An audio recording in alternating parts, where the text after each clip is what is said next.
पंढरपूर तालुका पोलिसांची कारवाई 65 acre jack well Bhima नदी पात्रातून विसावा गावातून अवैधरित्या वाळू वाहतूक करणारा टेम्पो एकूण किंमत 6,15,000 रुपयांचा मुद्देमाल जप्त।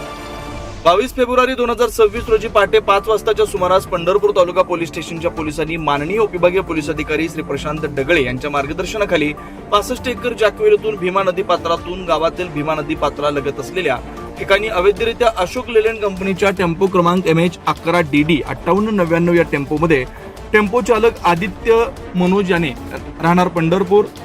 आंबेगाव आपल्या ताब्यात अवैधरित्या महाराष्ट्र शासनाच्या मालकीची भीमा नदी पात्रातील वाळू सदर टेम्पोमध्ये चोरून घेऊन जात असताना त्यास विसावा 3 रस्ता चौक इथं ताब्यात घेऊन पंढरपूर तालुका पोलिसांनी सदर आदित्य मनोज माने राहणार अंबाबाई पटांगण तालुका पंढरपूर व अशोक लेलँड टेम्पोचा मालक याच्या विरुद्ध भारतीय न्याय संहिता कलम 305, 303 प्रमाणे गुन्हा दाखल केला। सदर आरोपीकडून वाळू व अशोक लेलँड कंपनीचा टेम्पो असा एकूण 6,15,000 रुपये किमतीचा मुद्देमाल पंढरपूर तालुका पोलिसांनी जप्त केला ताब्यात घेतला। सदर आरोपी विरुद्ध गुन्हा दाखल केला। सदरची कारवाई पोलीस अधीक्षक पातुल कुलकर्णी, अपर पोलीस अधीक्षक प्रीतम यावलकर, उपविभागीय पोलीस अधिकारी प्रशांत डगळे यांच्या मार्गदर्शनाखाली पंढरपूर तालुका पोलीस स्टेशनचे वरिष्ठ पोलीस निरीक्षक TY मुजावर, पोलीस उपनिरीक्षक भारत भोसले, पोलीस उपनिरीक्षक Vikram Vadne, head constable Mangesh Rokade, Abhimanyu Garad, Suhas Deshmukh, Deepak Bhosale, police constable Sanjay Gutal, Sagar Gawali, Vijaykumar Awati, police चालक चाटे,